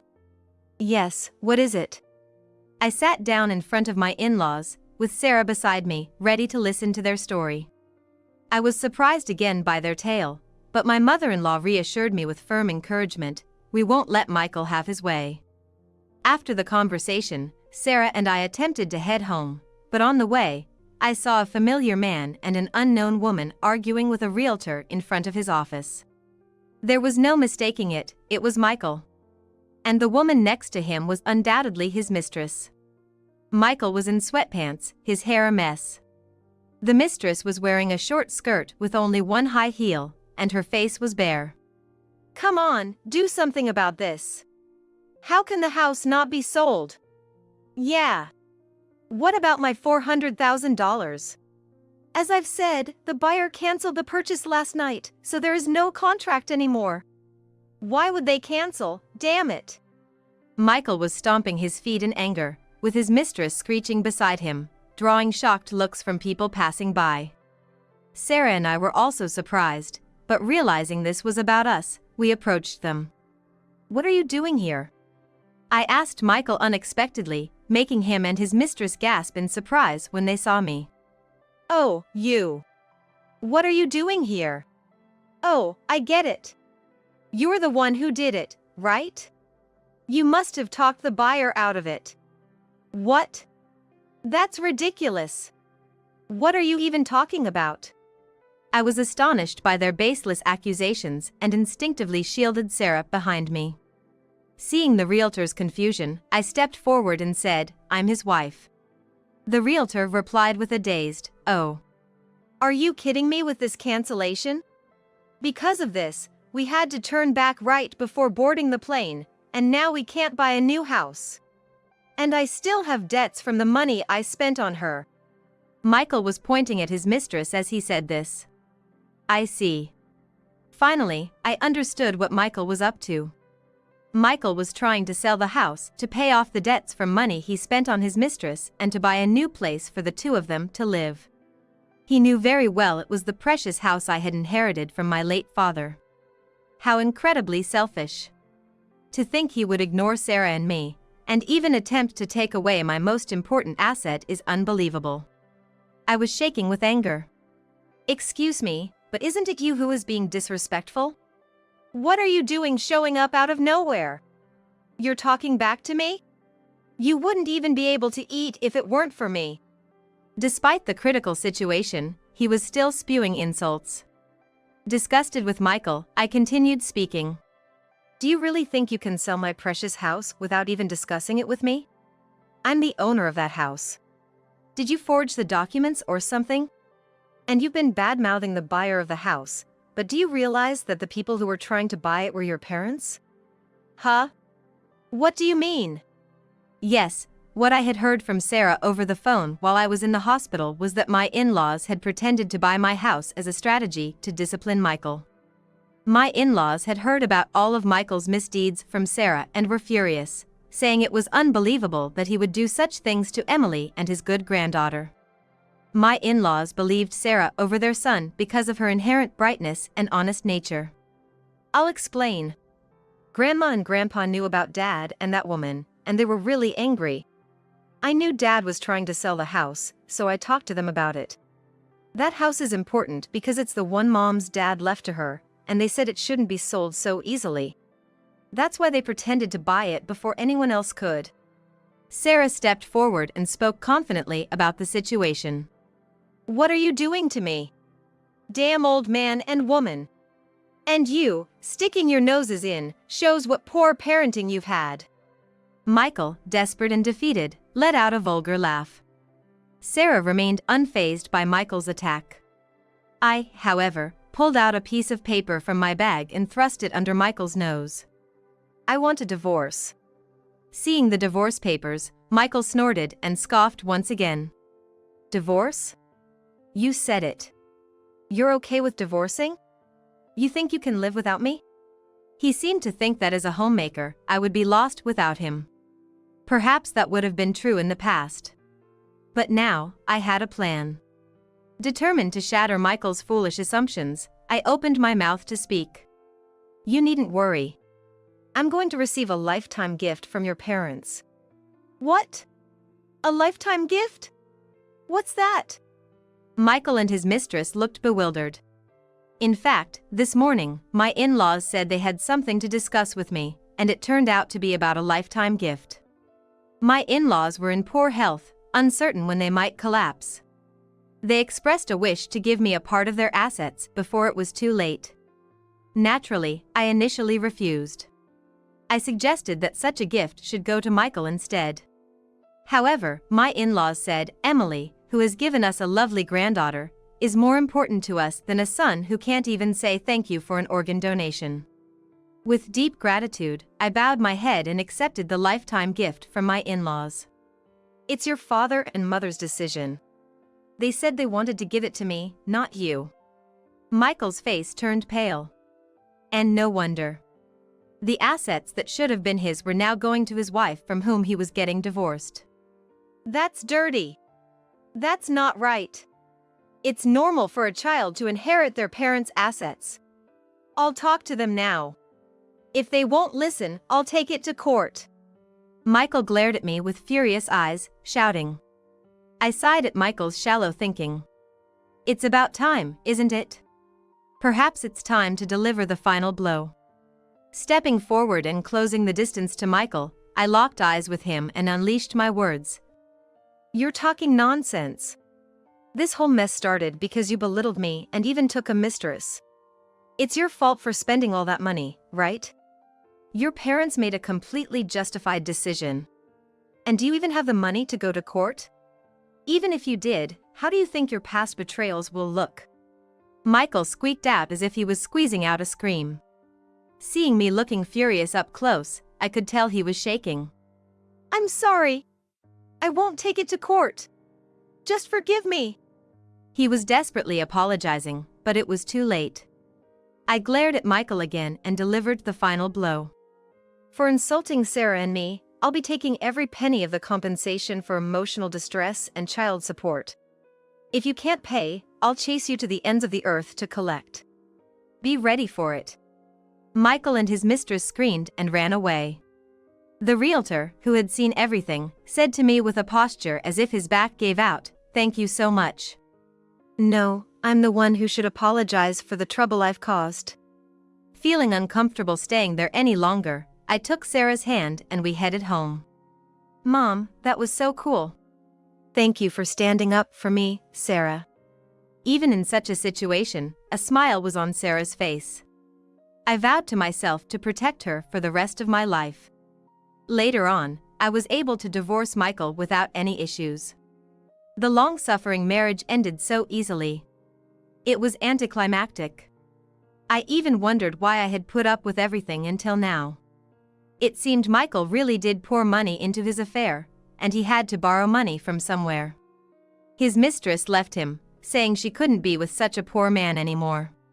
Misfortunes often come together, and Michael's company had to cut back on staff due to a decrease in sales from a shortage of materials. Michael, who worked in the factory, was one of the first to be laid off. It's an inconvenience, for sure, but it's hard to believe he was laid off for no reason at all. Probably the company let go of those who were underperforming or had poor conduct first. Given how Michael used to strut around at home, it's likely he had the same attitude at work towards his subordinates. Now, having lost his job, his lover, and his wife, Michael is scraping by with part-time jobs. Lacking the energy to look for a new full-time job, he's settling into the routine of working and resting whenever he likes, which must surely feel bleak. But there's no room for sympathy. I did what I could for Michael, even donating a part of my kidney to him. Despite that, he made a mockery of me, so it seems like karma has caught up with him. He should just focus on working hard to pay off his debts. As for me, I started doing illustration work, living off the assets I inherited from my in-laws for a while. It was Sarah's compliment about my drawing skills that started it all. Orders are still few, but my clients say my work is meticulous and skillful. I plan to increase my clientele and work hard to raise Sarah properly. Jason, I think my water broke. Can you take me to the hospital? That's gross. Just have the baby somehow. Jason was carrying a big bag, heading towards the front door. I'm heading on a trip now. Just have it somehow. I was in disbelief. What does he mean by have it somehow? I can't even get to the hospital like this. At least call a cab. No way. That's a hassle. Can't you have it without causing trouble for others? The door slammed shut, and there I was, left alone in the room, holding my belly. I was sweating badly, yet the room felt suddenly cold. Would a husband really go on a trip leaving his wife about to have a baby? I never imagined this when I got pregnant. I never thought I'd ever face something like that. This grudge will stay with me for life. My feelings towards my husband grew increasingly intense. We've been married for a year. I got pregnant with our long-awaited baby. I'm Linda, a 24-year-old office worker. I married Jason, my college classmate, right after graduation. For Jason, college was local, but my hometown was far, only reachable by plane. I thought about going back home to work, but we couldn't bear to be apart, so we got married. Jason had a lot of friends locally, and news of his early marriage spread quickly, bringing many congratulations. This is a so-called regional city, with universities and companies located downtown, and fields in the suburbs. We live in a typical regional city. Jason's parents are divorced, and his mother lives alone in a house in the suburbs. She's very friendly, and we hit it off right away. Sometimes she brings us produce from her garden, making me grateful for such a wonderful mother-in-law. However, Jason started acting differently shortly after I got pregnant. He became moody and sometimes spoke harshly. His overtime and business trips increased, leaving him less time at home. In the early pregnancy, Jason, even not knowing the baby's gender, wanted baby clothes, furniture, and toys for older ages. I smiled at his excitement, happy to share the joy of our baby's arrival. Especially on Wednesdays, he seemed to work late. He'd come home unusually energetic, usually cooking dinner. I didn't know Jason liked cooking so much. I lived with my mom for a long time. I have many specialties. But actually, Jason's cooking was often too rich or oily for my changed taste during pregnancy.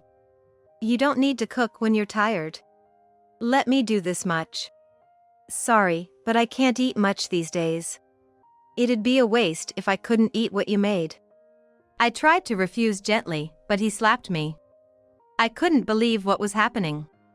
You're saying you can't eat my food? I didn't mean it like that.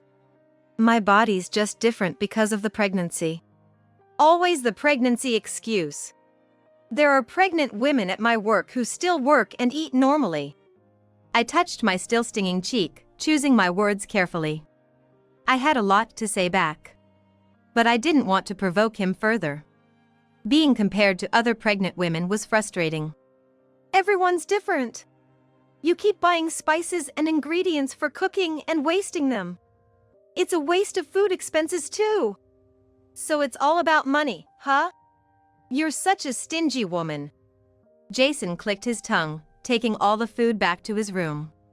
I was left with unspoken words swirling in my head, and I hardly slept that night. After that, Jason stopped cooking and started eating out more often on his late nights. He wouldn't tell me and would come home after eating, leaving me with extra food I prepared for him, and demanding more money for dining out, straining our finances even more. I decided to take maternity leave a bit early. It was my first pregnancy and I was full of anxiety, and my health was worse than expected, making it impossible for me to work. Even when I decided to take maternity leave, Jason was full of sarcasm. Aren't you just being lazy? That's not it. I really feel unwell. Plus, I haven't stopped doing the housework. Housework is just like odd jobs. It doesn't even make a penny. It seemed like in Jason's view, I just lazed around all day. Despite his opposition, I somehow managed to start my maternity leave. I thought I could relax at home, but with hospital visits, managing my health, and more demanding housework, my days were tougher than ever. One evening, I got a call from my senior, Ashley. She was a year ahead of me in college and worked at the same company as Jason. She was a leader during our student days, almost like a sister to me. How are you? Is the pregnancy going well? Hey, Ashley, aren't you working late today? No, it's my day off. But today's Wednesday, right? Jason always seems busy on Wednesdays and comes home late. That's odd. Our company has a no overtime policy on Wednesdays. We're practically kicked out if we try to work. Ashley's words confused me. Then what was Jason doing every Wednesday coming home late? She seemed to sense my bewilderment. I'll keep an eye on Jason's work situation from now on, she offered to help. That same night, Jason came home late again and went straight to the bathroom without saying anything. His phone was lying face down on the table. I was wiping the table and accidentally dropped his phone. Oh no, I hope it didn't get scratched, I thought, picking it up. The message screen was left open. I only saw it for a second, but there were messages with red heart emojis. He never used such emojis in our messages. A suspicion flickered in my mind. Could it be an affair? As I stood frozen, Jason came out of the bathroom saying, "Shoot, I forgot something." He was half-dressed. Seeing me with his phone, he exploded in anger. What the heck? Why are you snooping through my phone? It's not like that. I accidentally dropped it. I was just checking for damages. How stupid can you be? I always tell you to do the housework properly. Look at this phone, now there's a scratch on it. But his phone screen was already cracked. I couldn't tell where the new scratch was. Supporting you seems like such a loss. You can't even do housework properly, and now you're trying to break my phone. It was an accident. Your backtalk is also annoying. Jason grabbed his phone angrily and returned to the bathroom. His forgotten item was apparently the phone. Taking a phone to the bathroom. With a sense of unease, my suspicion of infidelity grew. As my due date approached, Jason's mother said she would visit. She mentioned bringing seasonal vegetables from her garden. She was concerned about bothering me during this important time, but I was eager to hear her advice on childbirth and welcomed her. I cleaned the house from top to bottom that morning and even put on makeup, ready to welcome her. Jason seemed to have taken the day off and was at home. But he seemed to be going somewhere, packing a big bag. Are you going somewhere today? Your mom is coming soon. What? I didn't hear about that. I told you. But what about that bag? I stopped mid-sentence as a terrible pain hit my belly. A shocking sensation coursing through me. I felt something special happening to my body. Soon, a warm fluid began to trickle down my legs. Jason, I think my water broke. Can you take me to the hospital? Water broke? What's that, like peeing yourself? No, it's not that. The baby's trying to come out. That's nasty. Just have the baby yourself. Jason picked up a large bag and headed towards the front door. I'm going on a trip now. Just have it. In this situation, I can't even get to the hospital. Can you at least call a cab? No way. That's a hassle. Can't you have it without bothering anyone? As he said this, Jason called a taxi using his phone. It seemed he was actually calling one. The taxi will be here soon. I felt relieved. Despite everything, there was still some kindness left in him. But as soon as Jason saw the taxi arrive in front of the apartment, he left alone. The floor around me was already soaked. Can you at least help me walk? I'll try my best. What? You're coming too? That taxi is for me to go to the airport. Don't be so clingy. I was speechless with shock. Jason left without a second glance, getting into the taxi. I felt utterly abandoned. My phone was in another room. As I attempted to crawl there, someone knocked on the door. It was my mother-in-law. She saw my condition and immediately took me to the hospital in her car. Amidst the overwhelming pain, we somehow made it to the hospital. From there, everything was a blur of activity, leaving me no room to think. When I came to, a newborn baby was in my arms, making soft, indistinct sounds. It's over, I sighed with relief. The baby, unaware of the chaos before its birth, was experiencing its first breaths of air. Fortunately, the baby was healthy and full of energy. As I rested in the hospital room, my mother-in-law came with some food. Why were you alone at home? Didn't Jason say he was taking the day off? Well, just before you were supposed to arrive, he left for a trip. A trip? Leaving his wife in her final month of pregnancy? That's unbelievable. When my water broke, Jason didn't do anything. He just said to have the baby myself and left. My usually gentle mother-in-law was furious, a look I had never seen before. He said that. That's unbelievable. However, the fact that Jason wasn't home when she arrived and the water-soaked floor was undeniable. My mother-in-law had to accept the truth. The next day, my parents arrived from our hometown. I explained the situation to them. I also contacted Ashley, who was hesitant to visit so soon after the birth, but upon hearing I had something important to say, she made time to come. Actually, when my water broke, Jason just left for a trip. What do you mean? I don't know. He never mentioned any trip plans before, and it was all sudden on the day. I asked him to at least call a taxi, but he took it himself to go to the airport. Ashley was furious upon hearing what happened. Then my mother-in-law arrived for a visit, trying to keep the mood light.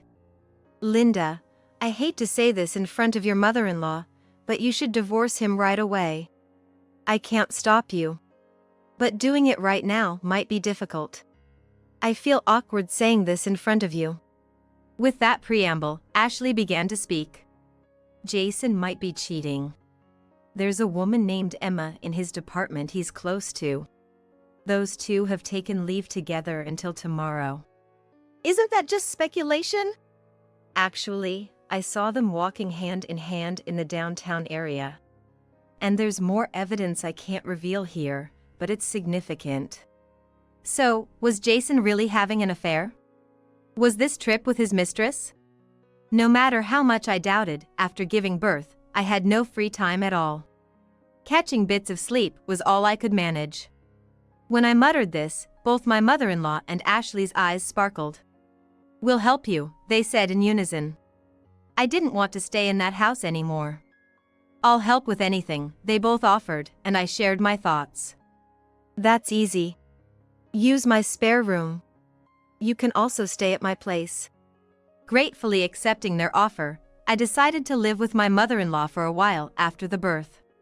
They even offered to move my clothes and baby items to my mother-in-law's house.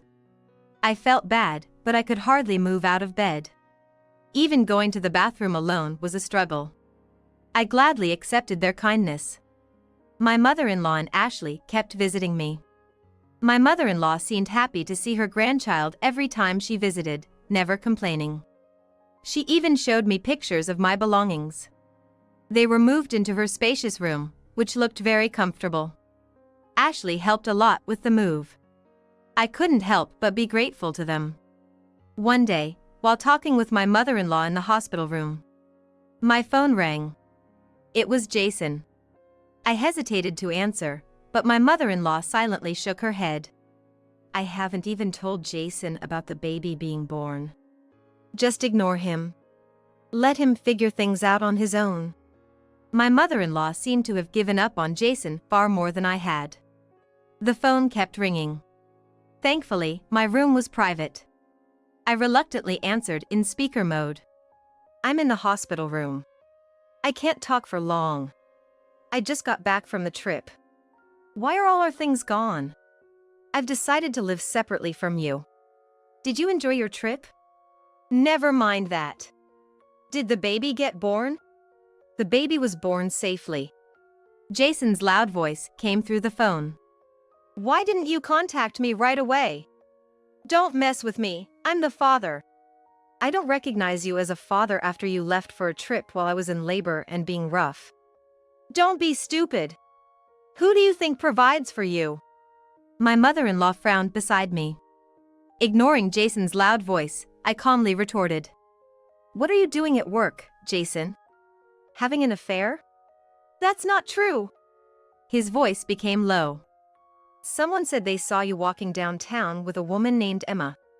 Did you go on the trip with her?" There was a sharp intake of breath from the other end. Jason's momentum seemed to falter. Still, he said this in a bluffing voice. "Don't talk nonsense. Don't forget that you ignored me." "Oh, I have to go. It's feeding time." I abruptly ended the call. My mother-in-law apologized to me. "I can't believe Jason talks like that. I'm so sorry, Linda. It's my fault for how I raised him." "You're not to blame." "The reason I divorced his father was because of his violence. His way of talking just now scared me, reminded me of his father." Her expression was gloomy, probably recalling her difficult past. I hugged my mother-in-law's shoulders. "You had a hard time. Don't worry, I'll handle my situation. You're carrying too much on your own. You've been working so hard. The house was always spotless, and you did your housework well. I had to be careful. Jason would get angry if I slacked off. He just doesn't understand how hard it is to be pregnant. I'll keep that in mind. Can I borrow your house tomorrow?" My mother-in-law left these mysterious words and left the hospital room. The next day, she gathered people at my house, including Jason, his mistress Emma, and Ashley. I received a video call from Ashley. I had heard that I would be contacted, so I was preparing. My familiar home appears on the screen. They were all sitting around the table. My mother-in-law had confronted Jason and forced him to contact his mistress. "So, it's true that you two are having an affair?"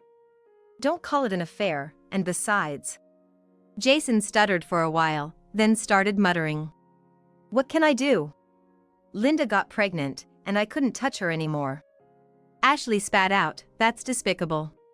When Linda got pregnant, Emma approached me. She was kinder than I could ever imagine, unlike Linda. Linda was pregnant, it's natural for her to be overwhelmed. Didn't you think to support Linda during her pregnancy? I couldn't hold back and intervened. Well, that was impossible. Ever since I got pregnant, he just used work as an excuse to go out. Looking back, he was probably visiting his mistress. Everyone cheats, right? That's what men do. Don't say stupid things. The room went silent at Ashley's outrage. Don't lump all men with someone as low as you. What proof do you have? I'll sue for defamation. There is proof. I saw Emma's phone. Here it is. Ashley spread out printed messages and photos on the table. How did you get these? Emma, you left your password written on a note at your desk. I used it on your phone when you were away. And I found evidence of your affair. The messages were full of red hearts, discussing plans for a trip together. And there were many pictures of them as a couple. I felt dizzy. A man who cheats during his wife's pregnancy doesn't deserve to be a father. I agree. I can't stand to see my friends suffer like this. Jason's image, leaving me behind to go on a trip while I was in labor, flashed in my mind. I was in danger, along with my child. I couldn't forgive this man. I had to make a decision. Otherwise, I won't be able to move forward. Jason, let's get a divorce. My mother-in-law and Ashley applauded. Why now? Isn't this the toughest time with a newborn? Who made it tougher? I don't want a father like you. Right. I don't recognize you as my son. Divorce? You're not thinking straight after giving birth. You're the one not thinking straight. Who would forgive a husband who cheats during pregnancy and leaves during labor? Calm down. At that time, Emma was more important to me. That's terrible. I can't believe you're human. Then, someone visited the house. My mother-in-law answered, "Who is it?" A middle-aged man came in, introducing himself as Emma's husband. It turned out Emma was married. And Jason knew it since they were working in the same company. Her husband had suspected something and followed Emma today. Seeing the evidence of the affair, he was devastated. He had been worried for some time that his wife was cheating on him, but now he is convinced. Your wife was cheating with this man during his wife's pregnancy. Emma's husband declared divorce, and she shrieked. I can't. I'm pregnant too. The room buzzed. She had planned to keep her pregnancy a secret until the stable period, but I had a feeling it wasn't true. Who's the father? I don't want a child whose father is unknown, her husband said coldly. I agreed with him. Emma apparently had a 3-year-old daughter and was expecting her second child. She worked part-time, supposedly for childcare. But she used her free time for the affair. Her husband must have felt betrayed as well. Her husband declared he would take care of their daughter, saying Emma was no longer a mother. All of you just don't get it. Fine, I'll marry Emma and we'll happily raise the child together.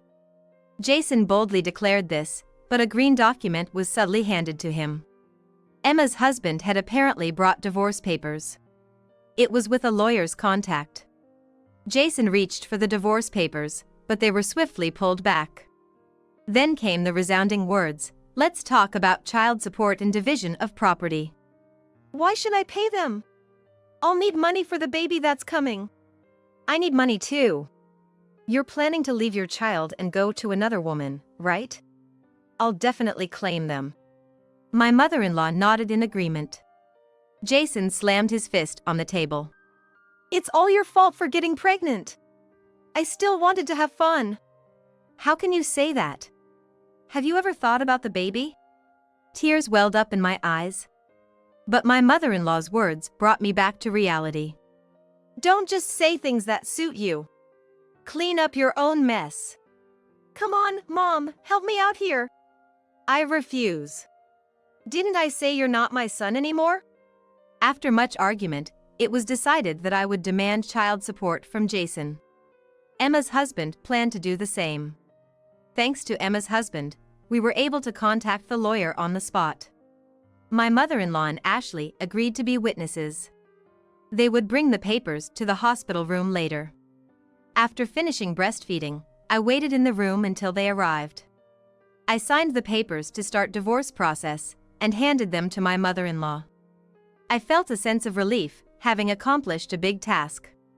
Though I was full of anxiety about raising a child on my own, when I looked up, I saw the reassuring smiles of two strong women.